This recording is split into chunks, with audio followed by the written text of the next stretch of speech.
सभी को राम राम। दोस्तों, आज की इस क्लास में हम लोग डिस्कस करेंगे घटनाचक्र पूर्वावलोकन के शॉर्ट नोट्स जो आपके इंडियन ज्योग्राफी के होंगे। और इसी शॉर्ट नोट्स को हम लोगों ने परिणाम नोट्स के नाम से नाम दिया है इस सीरीज को, जिसमें आप देखोगे प्रीलिम्स एग्जाम 2026 के साथ साथ 2027 के लिए भी इसको कवर करेगा। जिसमें यूपी पीसीएस प्रीलिम्स 2026 की बात करें या बिहार पीसीएस की बात करें या एमपी पीसीएस, राजस्थान पीसीएस या फिर अदर स्टेट पीसीएस। अब इस अदर स्टेट पीसीएस में जैसे उत्तराखंड पीसीएस हो सकता है और छत्तीसगढ़ पीसीएस हो जाएगा, झारखंड पीसीएस हो जाएगा। इन सभी एग्जाम्स को कवर करने के लिए हमारी परिणाम नोट्स की सीरीज हमने लॉन्च की है, जिसमें ऑलरेडी इंडियन पॉलिटी की क्लास हम लोगों ने कवर कर ली है। ठीक है, टोटल 17 लेक्चर हुए थे और इसमें हमने कवर कर लिया था। आज हम शुरू कर रहे हैं इंडियन ज्योग्राफी का 4th लेक्चर। ऐसा इसलिए क्योंकि 3 लेक्चर ऑलरेडी मैंने इसमें कवर कर दिए हैं। कहां पर मिलेगा वो भी मैं आपको अपने YouTube चैनल की प्लेलिस्ट में दिखा देता हूं। चलिए, और यहां पर आप देखेंगे कि ये हमारी निशु मैम है, ये मैं हूं। अगर आप यहां पर हैंड रिटन शॉर्ट नोट्स लेना चाहते हैं इसके, तो आप इस व्हाट्सएप नंबर पे मैसेज करके आप पूरी इंक्वायरी ले सकते हैं वहां पर। चलिए, पहले मैं आपको बाकी क्लास दिखा देता हूं। जब आप YouTube पर सर्च करेंगे ग्लैंस एकेडमी ऑफिशियल चैनल को, तो यहां पर आपके सामने दिखेगा लगभग 70,000 से अधिक सब्सक्राइबर हैं। आपको वही चैनल देखना है। जब इसमें आप प्लेलिस्ट में आएंगे यहाँ पर, तो इसको जब ओपन करना है आपको, जब आप प्लेलिस्ट में आएंगे तो सबसे टॉप में एक प्लेलिस्ट दिखेगी आपको, घटना चक्र शॉर्ट नोट 2026। और इसमें लगभग 20 क्लासेस हो गई हैं, जिसमें कि 17 क्लास आपकी पॉलिटी की है और 3 क्लास आपकी ज्योग्राफी की पहले ही पोस्ट हो चुकी थी। उन्हीं को आप कंटिन्यू करेंगे। अब ये बार बार मुझे नहीं बताना रहेगा क्योंकि आप लोग कंफ्यूज रहोगे, इसलिए अब जैसे ही आप इसमें सबसे नीचे से आओगे तो सबसे नीचे आप देखोगे यहाँ पे lecture number 1 Indian polity, lecture number 2 Indian polity, फिर लेक्चर नंबर 3 फिर इंडियन पॉलिटी। इस तरीके से चलते रहोगे और यहाँ पर ये 3 लेक्चर आपको ज्योग्राफी के देखने को मिल जाएंगे। Lecture number 1 Indian geography, lecture number 2 Indian geography, lecture number 3 Indian geography. ये तीनों जो है कि बुक भी हमने लगा रखी है इंडियन ज्योग्राफी की। इसके बाद आपको सारे क्लास पॉलिटी के मिलेंगे। आप यहाँ पर देखोगे पॉलिटी की ही बुक्स लगी हुई है। ये सारी क्लासेस जब यहाँ पे लेक्चर 17 पे आप आओगे तो पॉलिटी आपकी कंप्लीट है और इसके बाद ही आपको इंडियन ज्योग्राफी देखने को मिल रही है।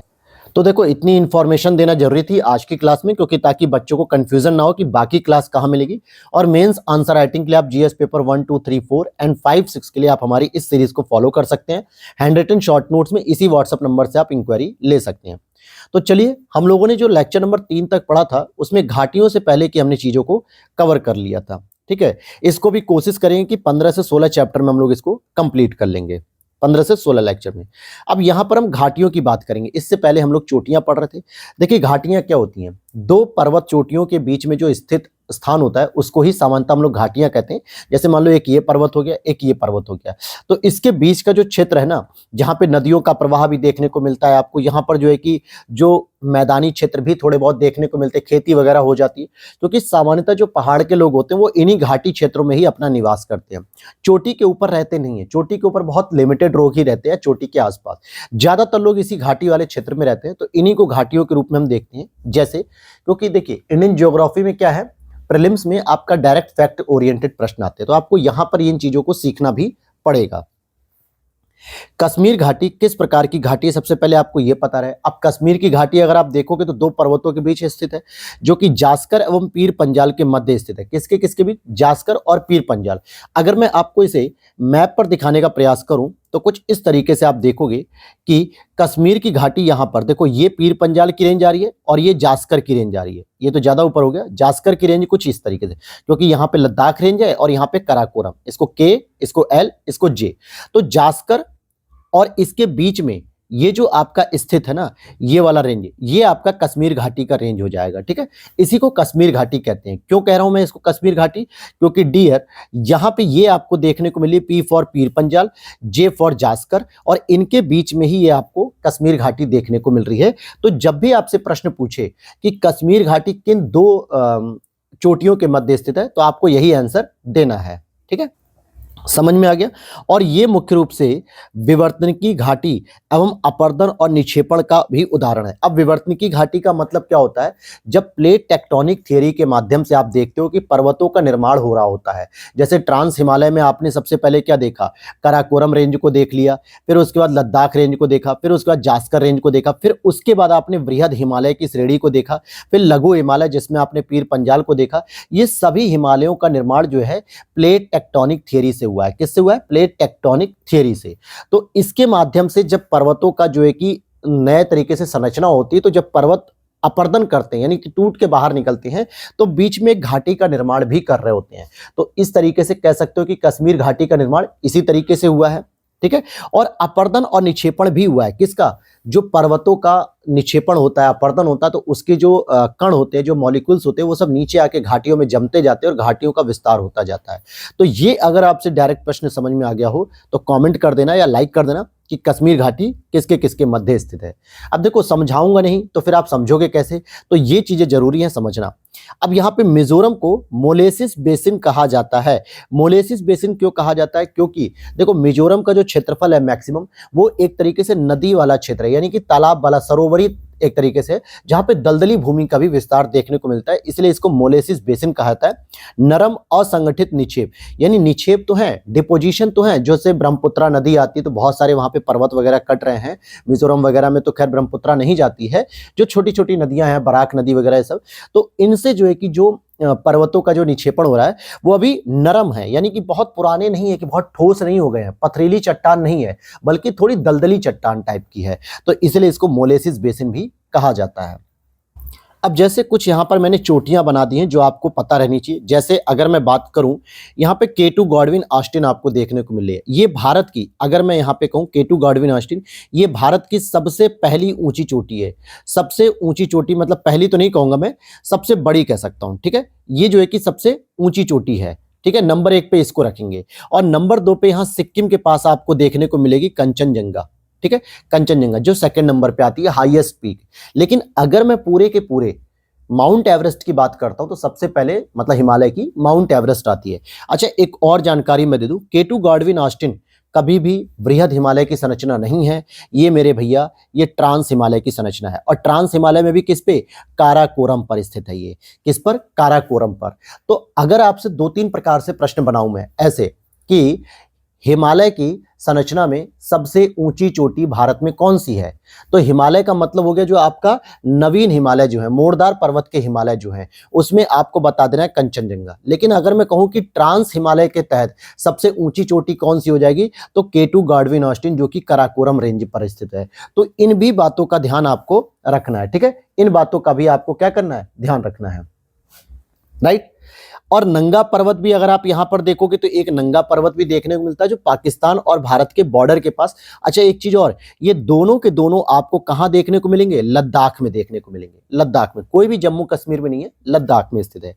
अगर आप देखो कि राजस्थान की जो अरावली पर्वत है उस पर सबसे ऊंची चोटी गुरु शिखर है, और इसी गुरु शिखर पर जो है कि माउंट आबू नाम का सबसे प्रसिद्ध दिलवाड़ा जैन मंदिर स्थित है, जैन धर्म का। यहाँ पर धूपगढ़ चोटी आपको देखने को मिलेगी MP में, जो कि एक हिल स्टेशन भी है, महादेव पहाड़ी का हिस्सा होती है। पारसनाथ पहाड़ी जो कि पूर्वी घाट का हिस्सा एक तरीके से, जो झारखंड में स्थित है, पारसनाथ पहाड़ी, ठीक है।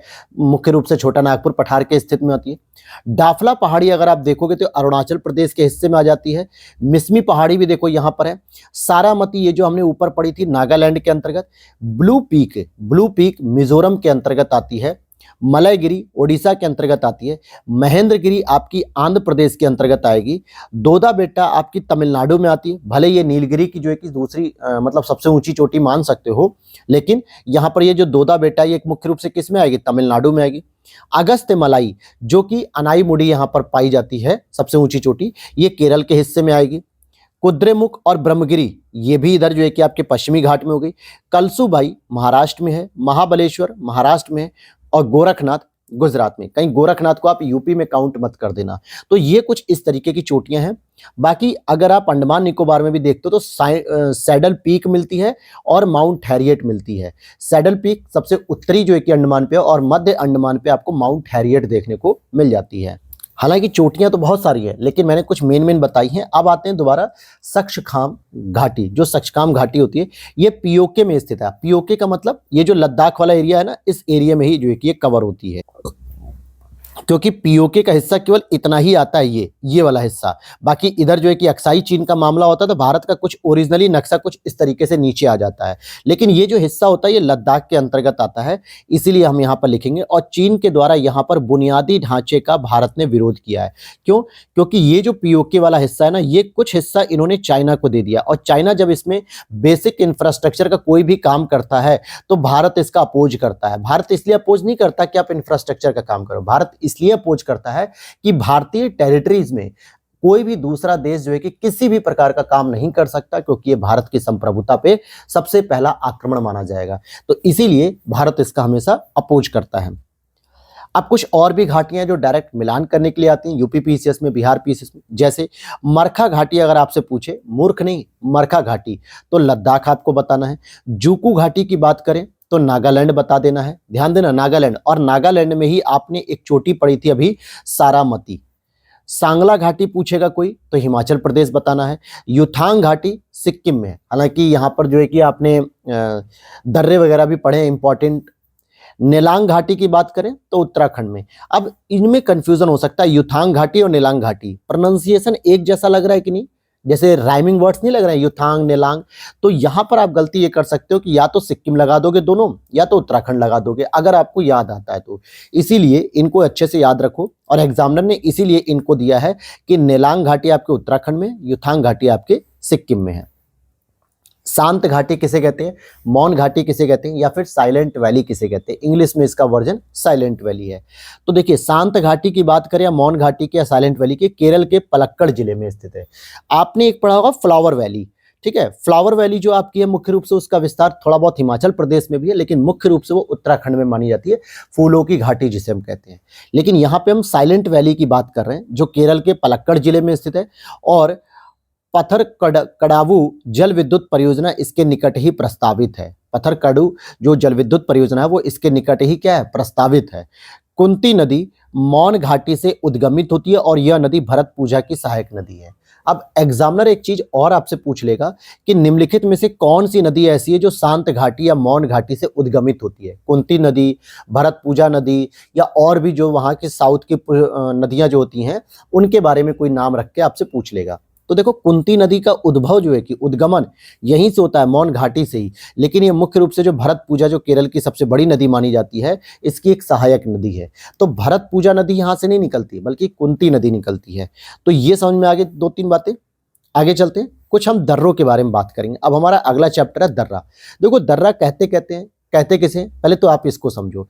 देखो, दर्रा सामान्यतः आप अगर यहाँ पर देखोगे कि दर्रे को हम किसे कहना चाह रहे हैं, जो ये पहाड़ होते हैं ना, जैसे ये पहाड़ वगैरह बने हुए हैं आपके, ठीक है, इन पहाड़ों में अगर हमें सड़क बनानी है तो सड़कों का ही प्रयोग करके जो है कि हम उसे घाटी भी मतलब सुरंग भी कहते हैं, लेकिन मुख्य रूप से उसे दर्रे कहते हैं, कि हम एक पासे से एक दर्रे से हम दूसरे रास्ते में जा सकते हैं। मान लो यहाँ पर कोई एक दर्रा मैंने बना दिया, ठीक है, मैंने यहाँ पर यहाँ पर मैंने जो है कि एक दर्रा बना दिया, तो ये एक रास्ता बन गया, ठीक है। क्या बन गया? ये एक रास्ता बन गया जो इस पहाड़ से क्रॉस करके दूसरे पहाड़ तक हमें पहुंचा सकेगा। तो हम कह सकते हैं हिमाचल प्रदेश से होते हुए निकलेंगे, लेह लद्दाख तक हम पहुंच सकते हैं, या फिर यहाँ हम कश्मीर के पास से हम कोई एक दर्रा बना देते हैं और यहाँ से होते हुए हम जो है कि लद्दाख में एंट्री कर सकते हैं। तो दर्रे सामान्यतः किसके लिए बनते हैं? दर्रे सामान्यतः बनते हैं आपके एक पर्वत की श्रेणी से निकल के दूसरे क्षेत्र में पहुंचने के लिए। जैसे लद्दाख में कई सारे दर्रे देखने को मिलते हैं, जोजिला दर्रा है, काराकोरम दर्रा है, मिंटेक दर्रा है, खारदुंगला दर्रा है और चांगला दर्रा है। अब देखो, इसको जो है कि मैप पे देखने की आवश्यकता नहीं है। क्यों? क्योंकि यहाँ पर जो प्रश्न बनेगा ना कि कौन से दर्रे से हम कहाँ जा सकते हैं, उसको मैंने अभी आगे इंडिकेट कर दिया है। सामान्यतः प्रश्न ये बनता है कि कौन से दर्रे किस राज्य में आते हैं, क्योंकि मैक्सिमम जो पहाड़ी क्षेत्र के नाम होते हैं वो मिलते जुलते एक जैसे लगते हैं और आप यहाँ पे कंफ्यूज हो जाते हो। तो लद्दाख में आपको सबसे याद रखना है जोजिला दर्रा, कराकोरम दर्रा, मिंटेक दर्रा, खारदुंगला दर्रा और चांगला दर्रा। पहले ये जम्मू कश्मीर के नाम से ही जाने जाते थे, क्योंकि जम्मू कश्मीर ही पूरा प्रांत था, लेकिन अब लद्दाख और जम्मू कश्मीर अलग अलग यूनियन टेरिटरीज बन गई हैं, तो इसलिए आपको याद रखना अच्छे से। तो लद्दाख में फिर से पढ़ो, जोजिला दर्रा है, कराकोरम दर्रा है, मिंटेक दर्रा, खारदुंगला दर्रा और चांगला दर्रा। लेकिन अगर वहीं जम्मू कश्मीर में हम आते हैं तो हमको मध्य हिमालय का पीर पंजाल देखने को मिलेगा और बनिहाल दर्रा देखने को मिलेगा, ठीक है। बनिहाल दर्रे का यूज क्या होगा अभी हम बता देंगे। इसमें श्रीनगर तक जाने के लिए रास्ता मिलता है हमें बनिहाल दर्रे से, ठीक है। जैसे ऐसे भी कह सकते हो कि आप देखोगे कि कश्मीर से निकलते हो तो पीर पंजाल के पास जो है कि दर्रे को पार करते हुए जम्मू तक आते हो, फिर जम्मू से बनिहाल तक आते हो, मतलब बनिहाल दर्रे से श्रीनगर तक आते हो। हिमाचल प्रदेश में जो दर्रे पाए जाते हैं उसमें जैसे आपका सिपकिला दर्रा हो गया, रोहतांग दर्रा हो गया, बड़ा लाचला दर्रा हो गया, यांगजी दीवान दर्रा, पारंगला दर्रा और मणिरंग दर्रा। अब मणिरंग को जरा याद रख लेना क्योंकि इसी से मिलते जुलते आपको उत्तराखंड में भी नाम मिलेंगे।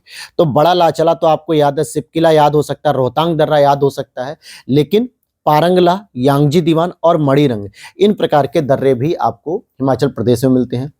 उत्तराखंड की बात करें तो मुनिंगला है, माना दर्रा है, नीति दर्रा है, लीपू लेक दर्रा, कुंगरी भिंगरी दर्रा, नामा दर्रा और सिनला दर्रा। सिनला जैसे मुलिंगला होता है वैसे सिनला होता है, लेकिन उनमें भी सबसे इंपॉर्टेंट एक होता है कुंगरी भिंगरी दर्रा। कई बार पूछा जाता है। अब देखो किसी पर्टिकुलर जगह पे कहाँ पे मिलेगा कहाँ पे नहीं, ये अभी हम लोग इसमें देखेंगे तो डाउट में हो जाएंगे। तो डायरेक्ट आपको याद रखना है उत्तराखंड में मुनिंगला याद रख लो, मानाला, नीतिला, लिपू लेक, कुंगरी भिंगरी, नामा और सिनला। तो जितने भी ला वाले दर्रे आएंगे ना, वो ध्यान देना कि केवल उत्तराखंड में नहीं होंगे बल्कि आपको सिक्किम में भी देखने को मिलेंगे, अरुणाचल प्रदेश में मिलेंगे और हिमाचल में भी आपको देखने को मिलेंगे। जैसे सिपकिला दर्रा हो गया हिमाचल प्रदेश का, और नाथुला दर्रा, जेलेपला दर्रा सिक्किम का हो गया, बोमडी ला दर्रा अरुणाचल का हो गया। तो ये जो ला कीवर्ड है ना, तो ऐसा मत सोचना कि केवल उत्तराखंड में, ये चारों राज्यों में मिलता है। तो आगे देखते हैं, समझ में आ गया। यहाँ पे मैं बताना जो चाह रहा था कि फिर से पढ़ लो। हिमाचल प्रदेश में सिपकिला है, रोहतांग, बड़ा लाचला, यांगजी दीवान, पारंगला और मणिरंग। अब इसको एक बार आंख बंद करके एक बात याद करो, खुद ही याद आ जाएगा। फिर आप साइड में आते हो उत्तराखंड में, तो यहाँ पे मुनिंगला हो गया, माना दर्रा, नीति दर्रा, लिपू लेक, कुंगरी भिंगरी, नामा और सिनला, ये हो गया। फिर थोड़ा और पूरब साइड में चलते हैं हम, तो सिक्किम में हम देखते हैं दो प्रकार के प्रमुख दर्रे। नाथुला दर्रा तो सबने पढ़ा है, लेकिन जेलेपला दर्रा जो है कि अगर आपने नहीं पढ़ा तो ये गलत कर सकते हो, तो ये भी आपके सिक्किम में ही आता है। और अरुणाचल प्रदेश की बात करें तो अरुणाचल प्रदेश पे सेला, बोमडिला, यांगयाप, दीफू, बुमला, ये सभी जो है कि दर्रे आपको देखने को मिलते हैं। तो सेला, बोमडिला, यांगयाप, दीफू, बुमला। मणिपुर की बात करें तो यहाँ पे तुजू दर्रा देखने को मिलता है, मणिपुर में तुजू दर्रा। महाराष्ट्र की बात करें तो थाल घाट है, भोर घाट है। देखो थाल घाट, भोर घाट, पाल घाट, ये तीनों आपने सुने होंगे दर्रे, बिल्कुल सुने होंगे सर। तो इनके जो है कि क्रोनोलॉजी पूछता है, तो देखो महाराष्ट्र में आता है थाल घाट और भोर घाट, लेकिन जो केरल में जब आप नीचे आते हो, ठीक है, पाल घाट में एक दर्रा जो है मुख्य रूप से वो नीलगिरी और अन्नामलाई पहाड़ियों के मध्य, जो केरल से तमिलनाडु को एक रास्ता प्रदान करता है कि केरल से अगर आपको तमिलनाडु में जाना तो आप इस दर्रे का प्रयोग कर सकते हो। तो पाल घाट का प्रयोग करोगे जिसमें नीलगिरी और अन्नामलाई के मध्य स्थित है, और इसमें केरल से तमिलनाडु जाने का एक रास्ता मिल जाता है। कुछ और दर्रों को देख लेते हैं जो पुराने प्राचीन काल में थे। जैसे खैबर दर्रा आपने अक्सर सुना होगा, खैबर पास, जहां से जितने भी आक्रमणकारी ईरानी आए, अफगानी आए, ये लोग खैबर दर्रे को पार करके आते थे। तो उस समय तत्कालीन भारत जो था हमारा, उसमें पाकिस्तान का हिस्सा भी भारत के अंतर्गत ही आता था, तो हम भारत ही मानते थे। तो अफगानिस्तान से आने वाले, ईरान से आने वाले जो आक्रमणकारी थे, वो सामान्यतः इसी खैबर पास का प्रयोग करते हुए भारत में प्रवेश कर जाते थे, यानी वर्तमान के पाकिस्तान में। तो पाकिस्तान और अफगानिस्तान के मध्य आज हम देखते हैं इसको। क्रमानुसार अगर बात करोगे, देखो थाल घाट सबसे पहले आता है, फिर भोर घाट आता है, फिर पाल घाट आता है। ये कई बार कंफ्यूज करता है कि सर पहले भोर घाट है कि थाल घाट है, क्योंकि पाल घाट तो क्लियर है कि नीचे। थाल घाट से क्या है, मुंबई से शुरू होता है, तो मुंबई, नागपुर, कोलकाता वाले रूट को भी आप पकड़ सकते हो, ठीक है, पूरब की तरफ। या फिर भोर घाट आओगे तो यहां से मुंबई, पुणे और चेन्नई के लिए पकड़ सकते हो।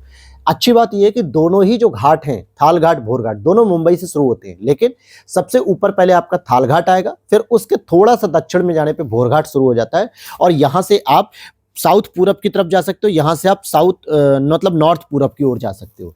तो मुंबई, नागपुर, कोलकाता जा सकते हो, मुंबई, पुणे, चेन्नई जा सकते हो। पाल घाट की बात करें तो कालीकट केरल का, त्रिशूर और कोयम्बटूर, तो इसके माध्यम से आप देखोगे कालीकट यानी केरल से निकलते हुए जो है कि आप कोयम्बटूर अर्थात तमिलनाडु में प्रवेश करते हो, जो नीलगिरी और अन्नामलाई चोटियों के मध्य स्थित है ये। फिर और आगे देख लेते हैं, यहां पर हम जोजिला सुरंग जो होती है आपकी, जो जोजिला सुरंग कह दो चाहे जोजिला दर्रा कह दो, इसे हम श्रीनगर और लेह के मध्य जोड़ते हैं। फिर कुछ और दर्रे जिसको प्रश्न पूछा गया, जैसे देवसा हिमाचल प्रदेश में दर्रा है, नाम ही याद रख लो, इसकी ऊंचाई 5360 मीटर है। रोहतांग दर्रा हिमाचल प्रदेश में जो कि 3978 मीटर हो गया। बड़ा लाचला दर्रा हिमाचल प्रदेश में 4890 मीटर। बनिहाल दर्रा जम्मू कश्मीर में 2832 मीटर।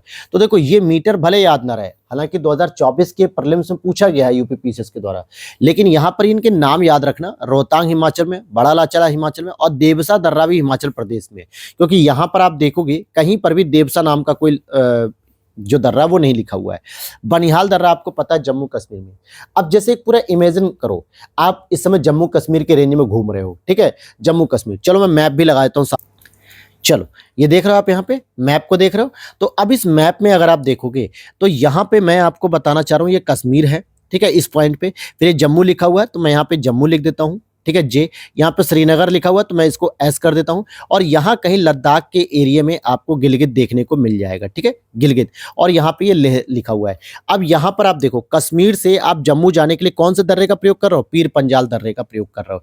तो पीर पंजाल का जो दर्रा आएगा वो कुछ इस जगह पे ही आएगा, क्योंकि ये लघु हिमालय का हिस्सा है, इसलिए इसी रेंज में आपको देखने को मिलेगा। कहाँ पर देखने को मिलेगा मेरे भाई?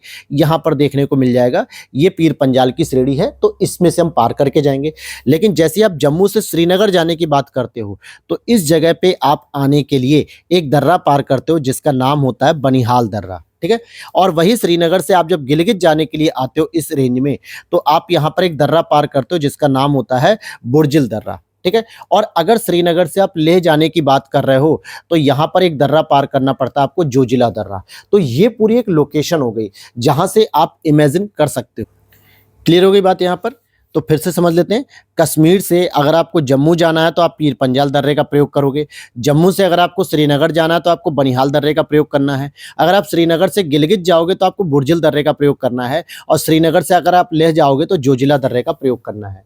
अब एग्जामिनर आपसे क्या प्रश्न पूछेगा? एग्जामिनर पूछ सकता है कि अगर आपको कश्मीर से लेह जाना है तो कौन कौन से दर्रे आपको प्रयोग करने होंगे और क्रम वाइज बताइए।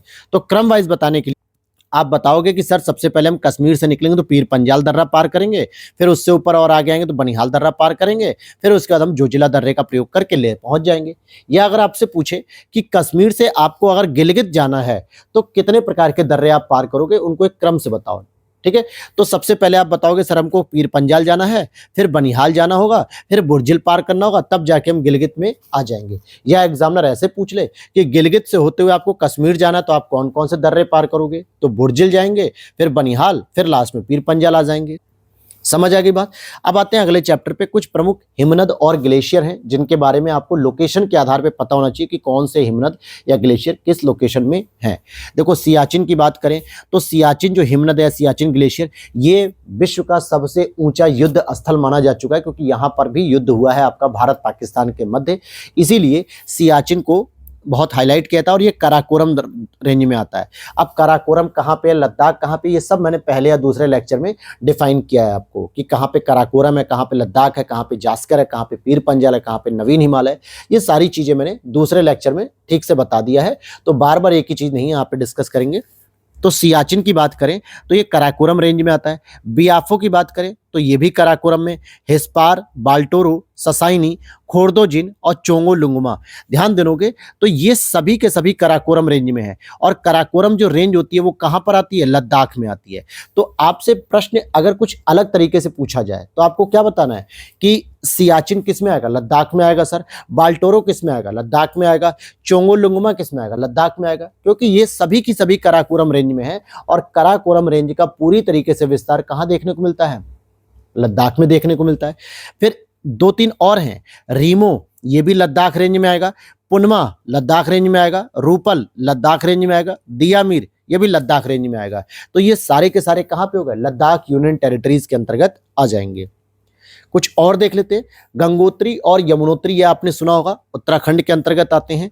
जेमू ग्लेशियर आपका सिक्किम और नेपाल के बॉर्डर पे स्थित है। जैसे वहां पे नाथुला दर्रा था, जेलेपला दर्रा था, तो वहीं पे जेमू ग्लेशियर भी आप देखते हो। यहाँ से एक प्रमुख नदी निकलती है। जरा कॉमेंट करके बताइएगा यहाँ से कौन सी एक प्रमुख नदी निकलती है, ठीक है, अगर पता हो तो। नहीं पता तो हम आगे नदी वाले चैप्टर में तो पढ़ ही लेंगे, लेकिन अभी आपको पता होना चाहिए, तो कमेंट करिए। सिक्किम और नेपाल की सीमा पे जेमू ग्लेशियर स्थित है। हिमनद और देख लेते हैं। जैसे बंदरपुंछ उत्तराखंड के अंतर्गत आता है और ये यमुना नदी यहाँ से निकलती है, यानी कि कुछ ऐसे ग्लेशियर हैं जहाँ से नदियाँ निकलती हैं। तो बंदरपुंछ से उत्तराखंड से कौन सी निकलती है? यमुना नदी निकलती है। मिलाम उत्तराखंड से कौन सी नदी निकलती है? काली नदी, जिसको हम लोग गोरी गंगा भी कहते हैं, काली नदी भी इसका दूसरा नाम है। फिर और देखते हैं, बाराशिगरी हिमाचल प्रदेश में है और यहाँ से चिनाब नदी निकलती है। बाराशिगरी से हिमाचल प्रदेश से चिनाब नदी निकलती है। सियाचिन लद्दाख से कौन सी निकलती है? नुब्रा नदी। This is important. ये अगर आपसे पूछेगा तो आप कंफ्यूज हो जाओगे कि सर नुब्रा नदी कहाँ से निकलती है? लद्दाख में होती है और ये सियाचिन ग्लेशियर से निकलती है। जेमू से, देखो मिल ही गया, हम नदी क्या जा रहे हैं, मैंने यहाँ पे पूछा ना, जेमू एक इंपॉर्टेंट नदी मैंने कही थी, तिस्ता नदी निकलती है और ये ब्रह्मपुत्रा की सबसे महत्वपूर्ण नदी है। ब्रह्मपुत्रा की सबसे महत्वपूर्ण सहायक नदी है। पहले यही तिस्ता नदी आपकी गंगा की सहायक नदी थी, ठीक है, गंगा की सहायक नदी थी, लेकिन वर्तमान में ब्रह्मपुत्रा की सहायक नदी हो गई है, जो हजारों साल के बाद उसका मार्ग परिवर्तित हो गया अपरदन के कारण, या फिर कह सकते हो विवर्तनिकी घटनाओं के कारण। तो तिस्ता नदी पहले गंगा की सहायक नदी थी। चौराबाड़ी ग्लेशियर केदारनाथ मंदिर के उत्तर में स्थित है, यानी उत्तराखंड में। केदारनाथ मंदिर सुना है आपने? उत्तराखंड में स्थित है। तो चौराबाड़ी ग्लेशियर इसी केदारनाथ मंदिर के और उत्तर में स्थित है। अगर हम बात करें सबसे बड़ा विशालतम हिमनद कौन सा हो गया, तो सियाचिन हिमनद हो गया सबसे बड़ा। इसकी मीटर में अगर हम बात करें किलोमीटर में, तो 76 किलोमीटर का दिखाया जा रहा है, ठीक है। तो यहाँ पर सबसे बड़ा जो विशालतम हिमनद है वो सियाचिन ग्लेशियर को माना जाता है। यहाँ तक बात हो गई। तो अब हम जरा पठार की बात कर लेते हैं। तो यहाँ पर पठार की बात करेंगे। सबसे पहले आपको मैं ये बताना चाहूँगा कि पठार कहते किसे हैं। अगर आपको ये नहीं पता है कि पठार किसे कहते हैं तो आप परेशान हो जाओगे। देखो, पठार किसी को क्या कहते हैं? सबसे ऊंची संरचना आती है आपकी पर्वत, ठीक है। पर्वत से थोड़ी सी छोटी संरचना आती है पठार, फिर उसके बाद उबड़ खाबड़ मैदान आ जाते हैं कुछ इस तरीके से, ठीक है। वर्ल्ड ज्योग्राफी के नोट से मैंने बता रखा है आपको क्लास में भी, सबसे ऊंची जो चोटी पाई जाती है या सबसे ऊंचे ऊंचे जो पर्वत पाए थे उनको तो हम पर्वत कहते ही हैं। ये पर्वत से नीचे होते हैं, थोड़ी सी इनकी हाइट कम होती है, लेकिन एक और विशेषता होती है कि इनका जो आधार होता है ना, ये जो आधार होता है ये समतल होता है। एक तरीके से क्या होता है? एक तरीके से समतल होता है। अगर आप पर्वत की बात करोगे, चोटियों की बात करोगे, हिमालय की बात करोगे, तो इनका जो शीर्ष होता है ना वो बहुत तीखा होता है। तीखा मतलब ढाल बहुत तेज होती है, ढाल बहुत तेज होती है, यहाँ पर बैठा व्यक्ति फटाफट नीचे गिरेगा। लेकिन जो पठार होते हैं उनका जो आधार होता है, बेस होता है, ये एक तरीके से समतल होता है और इसकी ऊंचाई कम होती है हिमालय की अपेक्षा या पर्वतों की अपेक्षा। और इसके नीचे कुछ उबड़ खाबड़ जो मैदानी क्षेत्र मिलते हैं उसको हम लोग मैदान बोल देते हैं। तो पठार असल में किसके बीच देखने को मिलते हैं? मैदान और पर्वतों के बीच देखे जाने वाली जो स्थलाकृतियां हैं उनको पठार कहते हैं, जो सामान्यतः पर्वतों से तो नीचे होती हैं हाइट में, लेकिन मैदानों से ऊपर उठी हुई होती हैं, इनको ही पठार कहा जाता है, राइट। ये सब वर्ल्ड ज्योग्राफी का पार्ट है जो मैंने डिस्कस भी किया है, प्लेलिस्ट में आप जाके देख सकते हो तपस्या नोट्स के अंतर्गत। तो पठार उन्हें कहा जाता है। कई बार आपको पठार देखने को मिलते हैं, कहाँ पर? कई बार आपको पठार देखने को मिल जाते हैं उनके मध्य, जैसे दो पर्वतों के बीच स्थित जो पठार होते हैं उनको अंतरा पर्वतीय पठार कह देते हैं, और कुछ ऐसे होते हैं जो पर्वत के किनारे एकदम सटे हुए होते हैं कुछ इस तरीके से। तो ऐसे पठारों को हम पर्वत पदीय पठार कहते हैं। क्या कहते हैं? पर्वत पदीय पठार। अब जैसे दक्षिण भारत का जो पठार है प्रायद्वीपीय पठार, वो पश्चिमी घाट की जो पर्वत श्रेणियां हैं उनके पर्वत पदीय माने जाएंगे, क्योंकि पश्चिमी घाट खत्म होते ही वो वहां पे पठार शुरू हो जाते हैं, तो पर्वत पदीय माने जाते हैं। आ जाते हैं पर्वतीय मतलब प्रायद्वीपीय पठारों की बात करते हैं। देखिए, इसमें अगर हम बात करें, उत्तर पश्चिम में दिल्ली पर्वतमाला, पूर्व में राजमहल की पहाड़ी, पश्चिम में गिर पर्वतमाला और दक्षिण में कार्डामम पहाड़ियां इसकी बाहरी सीमा बनाती हैं। बाहरी सीमा का मतलब क्या हो गया? ये इसी के मध्य घिरा हुआ है। कैसे घिरा हुआ है? तो यहां पर देख लेते हैं आप, जरा यहां पर आइए, कुछ इस तरीके से कि प्रायद्वीपीय पठार की अगर हम बात कर रहे हैं यहाँ पर, ठीक है, कुछ इस तरीके से इसकी संरचना प्रायद्वीपीय पठार है, ठीक। तो यहाँ पे जो नीचे कार्डामम पहाड़ी है ये इसकी बाहरी बाउंड्री हो गई, ठीक है। ये ऊपर जो है कि दिल्ली अरावली वाली जो रेंज आती है ये इसकी बाहरी बाउंड्री हो गई। ये आपकी जो पूर्वी घाट हो रहा है ये इसकी बाहरी बाउंड्री है। तो इन सभी बाउंड्री से घिरा हुआ ही तो ये पठार है एक तरीके से, इसी को कहा जा रहा है पठार के रूप में। यहाँ देखो, उत्तर पर्वत के दिल्ली पर्वतमाला जो है उत्तर पश्चिम का, यानी कि अरावली वाली हो गई, पूर्व में राजमहल गारो पहाड़ी हो गई, पश्चिम में गिर पर्वतमाला जो गुजरात में है, और दक्षिण में कार्डामम पहाड़ियाँ, ये इसकी बाहरी सीमा बनाती है। अर्थात कुछ इस तरीके से इसकी संरचना बनेगी, आप इस तरीके से देख सकते हो। एक त्रिभुजाकार संरचना एक तरीके से होती है। यहाँ पर आपको देखने को मिलेगी दिल्ली पर्वतमाला जो है, इधर आपको देखने को मिलेगी राजमहल की पहाड़ियाँ, यहाँ पर आपको कार्डामम पहाड़ियाँ देखने को मिलेंगी, और इधर गुजरात में कुछ गिर पहाड़ियाँ। इन सभी पहाड़ियों से मुख्य रूप से घिरी हुई है और ये इनकी बाहरी सीमा बनाती है। इसकी ऊंचाई की अगर हम बात करते हैं, कुछ यहाँ पर देखो इस तरीके से, यहाँ पर मैंने क्या लिखा है, यहाँ पर लिखा है कि इसकी ऊंचाई पश्चिम से पूरब की ओर क्या होती है, कम होती जाती है। क्यों ऐसा कह रहा हूं, क्योंकि अधिकतर जो नदियां निकलती हैं, ये कैसे पता चलेगा, पानी का जो ढाल होता है वो हमेशा ऊपर से नीचे की ओर जाता है। और मैक्सिमम आप नदियां देखो, चाहे गोदावरी नदी देखो, कावेरी नदी को देखो, कृष्णा नदी को देखो, पेन्नार नदी को देखो, जितनी भी नदियां हैं ये प्रायद्वीपीय पठार से किधर जाती हैं, पूरब की ओर जाती हैं। यानी कि पश्चिम से पूरब की ओर क्या इनकी ऊंचाई कम होती जा रही होगी, इसीलिए जो है कि ये नदियां क्या होती हैं, ऊपर से नीचे की ओर जाती हैं। अब आपके दिमाग में आएगा सर हमने नर्मदा को भी पढ़ा है, ताप्ती को भी पढ़ा है, ये सारी नदियां तो बेम्बनार नदी को, ये सारी नदियां तो पश्चिम की ओर जाती हैं, क्योंकि वो नदियां घाटियों में बहती हैं, यानी कि पर्वत के नीचे जो घाटियां हैं वहां पर बहती हैं, तराई में बहती हैं, इसलिए उनका डायरेक्शन इस पे असर नहीं करता। वरना मैक्सिमम जो छोटी छोटी नदियां हो, बड़ी नदियां हो, गोदावरी, कृष्णा, कावेरी, पेन्नार और भी जो बड़ी नदियां हैं, उन सबका फ्लो क्या होता है, पश्चिम से पूर्व की ओर फ्लो होता है। और पश्चिम से पूर्व का ये फ्लो बता रहा है कि पश्चिम में ऊंचाई ज्यादा है और पूरब की ओर ऊंचाई कम है। और यही चीज कह रहा है कि इसकी ऊंचाई प्रायद्वीपीय पठार की पश्चिम से पूर्व क्या होती है, कम होती जाती है।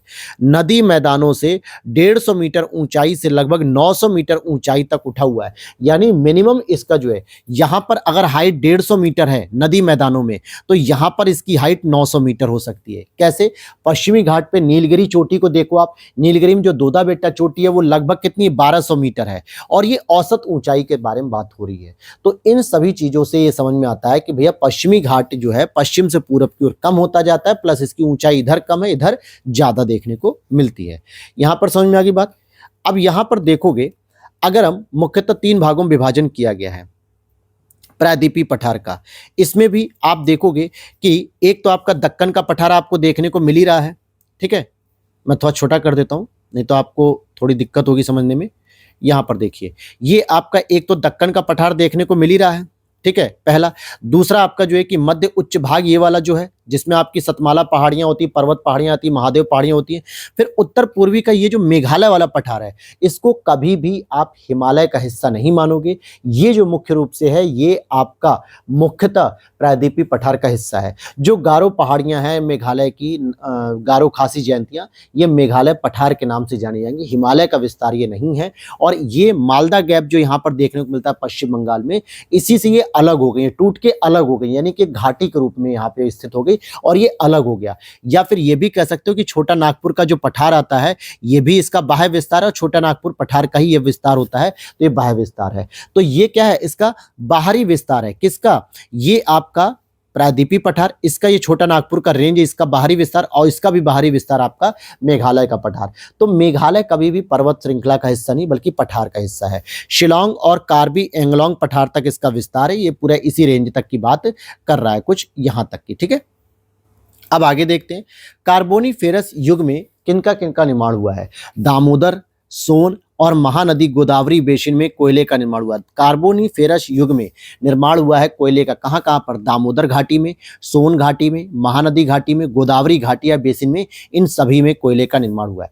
क्रिटेशियस युग में बेसाल्ट निर्मित दक्कन ट्रैप का निर्माण हुआ। ये जो दक्कन ट्रैप आप पढ़ रहे हो, दक्कन का जो पठार पढ़ रहे हो, उसका निर्माण क्रिटेशियस युग में हुआ है, बेसाल्टिक निर्माण से हुआ है। बेसाल्टिक का मतलब हो गया जो ज्वालामुखी की प्रक्रिया तो है, लेकिन ये बहुत धीमे धीमे धीमे धीमे उगते हुए, मतलब ऊपर की ओर उठ रही थी। ये बहुत विस्फोटक वाला ज्वालामुखी पर्वत नहीं है कि जैसे कि अचानक से विस्फोट हुआ और ज्वालामुखी बहुत तेजी से बाहर निकला और ठोस कण होने की वजह से ये पर्वत के रूप में हो गया, ऐसा नहीं है। ये बहुत धीरे धीरे इसका विस्तार हुआ है। तो क्रिटेशियस युग में बेसाल्ट निर्मित दक्कन ट्रैप का निर्माण हुआ है, राइट।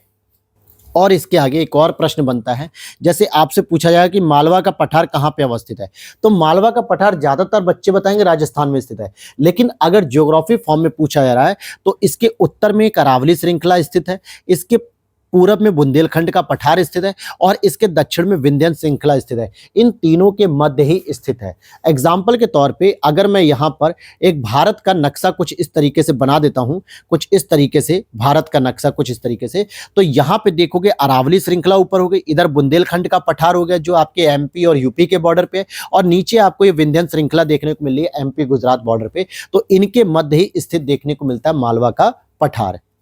मेघालय पठार की बात करें जिसमें प्रायद्वीपीय पठार का यह हिस्सा है, अभी मैंने आपको बताया, जिसमें गारो, खासी, जयंतिया ये पहाड़ियां इसमें आती हैं और ये क्रम वाइज आती है। सबसे पहले आपको गारो देखने को मिलेगी, फिर खासी देखने को मिलेगी, फिर जयंतिया देखने को मिलेगी, और ये तीनों ही मेघालय पठार के नाम से जाने जाते हैं, जो मुख्य रूप से प्रायद्वीपीय पठार का हिस्सा है। जबकि अगर मीजो हिल्स की बात करेंगे तो ये भुवन पहाड़ियों का हिस्सा है। मीजो हिल्स जो मिजोरम में पाई जाती है, मीजो हिल्स भुवन पहाड़ी का हिस्सा है। छोटा नागपुर का पठार क्या है, अग्र गंभीर का उदाहरण है, यानी कि जो हमारा प्रायद्वीपीय पठार है उसका अगला हिस्सा, एक तरीके से इसको कह सकते हैं हम। अब आ जाओ, विंध्यन स्कार्पलैंड का दक्षिणी भाग कहलाता है भांडेर पठार। दंडकारण्य क्षेत्र का विस्तार कहां पे है? दंडकारण्य क्षेत्र का विस्तार मुख्य रूप से 4 से 5 राज्यों में आता है, लेकिन इसका मुख्यतः विस्तार ओडिशा और आंध्र प्रदेश में देखने को मिलता है। यहां पे देखो क्या दिख रहा है, ये ओडिशा हो गया, ये आंध्र प्रदेश हो गया, इधर छत्तीसगढ़ हो गया ऊपर, इधर तेलंगाना हो गया, और थोड़ा सा हिस्सा इसका महाराष्ट्र में भी आ जाता है। तो अगर आपसे पूछेगा कि दंडकारण्य पठार के क्षेत्र में कौन कौन से जो है कि राज्य शामिल होते हैं, तो सबसे अधिक आपको ओडिशा बताना है और आंध्र प्रदेश, इन्हीं के मध्य ज्यादा विस्तार है। फिर छत्तीसगढ़ है, तेलंगाना है और महाराष्ट्र है। ये 5 राज्यों में इसका विस्तार है, ओडिशा, छत्तीसगढ़, तेलंगाना, महाराष्ट्र, आंध्र प्रदेश। तो ये 5 राज्यों में टोटल इसका विस्तार देखने को मिल जाता है। अगर आप मैप पर देखोगे तो कुछ इस तरीके से आपको यहां पर देखने को मिलेगा दंडकारण्य का क्षेत्र। देखो, अगर आप इस तरीके से देखना चाहोगे तो कुछ इस तरीके से इसका विस्तार मिलेगा। यहाँ पे ओडिशा है, इधर आपका आंध्र प्रदेश है, इधर आपका तेलंगाना का रीजन आता है, इधर आपका महाराष्ट्र का रीजन आता है, इधर आपका छत्तीसगढ़। तो कुछ इस तरीके से इसका विस्तार देखने को मिल जाता है दंडकारण्य पठार का। ठीक है, दंडकारण्य पठार का आपको ये मिलता है। ठीक है, यहाँ पर ये आप देख पा रहे हैं इस तरीके, तो 5 राज्यों में आता है। और अब हमारा जो अगला टॉपिक है वो है हमारा भारत का तटीय विस्तार, जिसको हम लोग अगली क्लास में कवर करेंगे। आज हमारी क्लास थोड़ी सी छोटी है, 10 से 15 मिनट छोटी है, और वीडियो अच्छी लगी हो तो लाइक कर देना। और अगर आप इसके हैंड रिटन नोट्स परचेस करना चाहते हो तो ये सेम व्हाट्सअप नंबर दिया, यहीं पर आप मैसेज करके ले सकते हैं यहाँ पे नोट्स की अपडेट। बाकी कल से क्लास हमारी फिर से 50 से 55 मिनट की रहेगी। आज पहली क्लास है, मतलब एक तरीके से 4th लेक्चर काफ़ी दिनों बाद, तो ज्योग्राफी को आराम आराम से समझना है। कुछ बच्चे जो पहली बार देख रहे हो तो उससे पहले के 3 लेक्चर जरूर देख लेना, तब आपको ये चौथा लेक्चर समझ में आएगा। तो मिलते हैं नेक्स्ट वीडियो में। जय हिंद, जय भारत, राम राम।